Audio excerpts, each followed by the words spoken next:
But he says, I got a knife, and I got a knife from the kitchen. It was an Iceland knife, and it was a bit too flexible, and it ripped her flesh. So I got a bread knife, and I chopped her head off. I don't think you can understand the West case and understand how truly wicked Fred and Rose were until you understand what they did to these girls.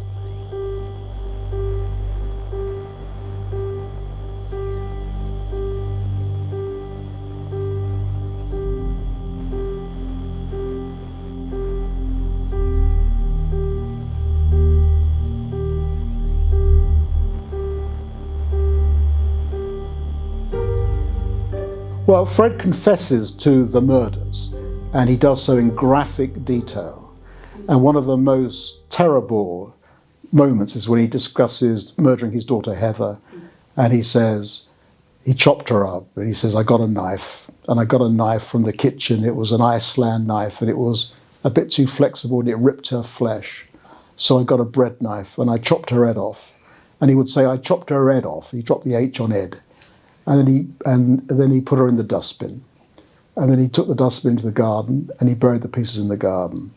And as he's saying this in this very matter-of-fact way, one of the police officers, DC Law, says, what? You chopped her head off? And he said, yeah.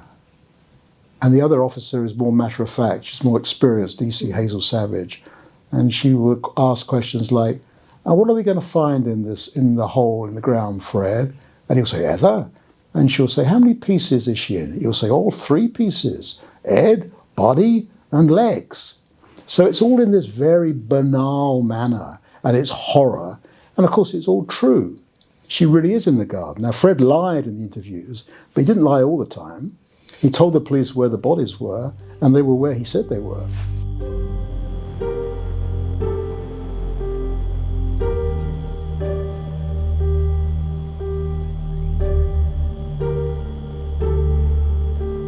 So when they retrieved the skull of one of these victims from the cellar, and I've seen the picture, that it came out of the ground, and the skull was wrapped in masking tape or parcel tape, the sort of brown tape you wrap a parcel in, and it was completely wrapped, so the cocoon.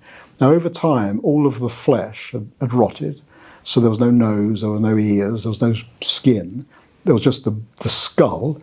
Hair actually remains, teeth remain, but all the soft parts of the body go. But what was left was this skull within a cocoon of parcel tape, and then inserted into the parcel tape, up into the nostril of this poor girl, where her nose would have been, was a plastic tube.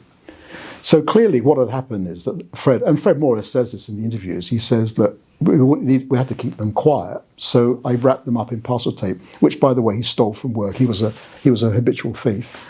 So he stole the parcel tape from work, took it home, wrapped this poor girl, naked, by the way, of course she's naked, so it's a sex crime, right?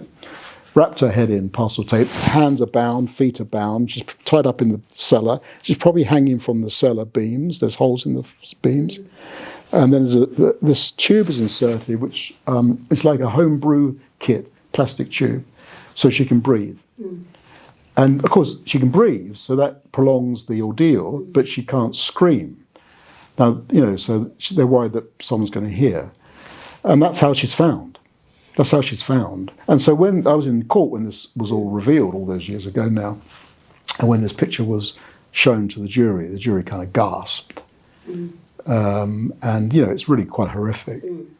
And it's important to actually know these facts, because I don't think you can understand the West case and understand how truly wicked Fred and Rose were until you understand what they did to these girls. Clearly, Fred and Rose did know what they did was wrong, because they hid it, and they were experts at hiding it.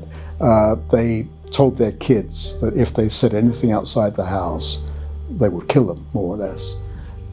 So they knew what they were doing was wrong. They always knew what they were doing was wrong.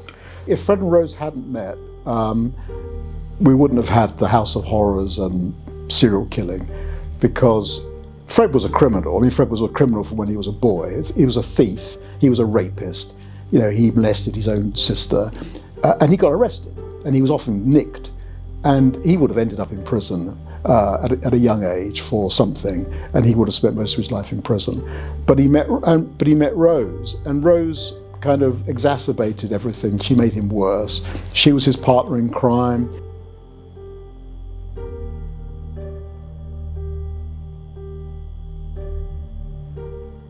Well, I mean, I think it's perfectly true that she was a schoolgirl.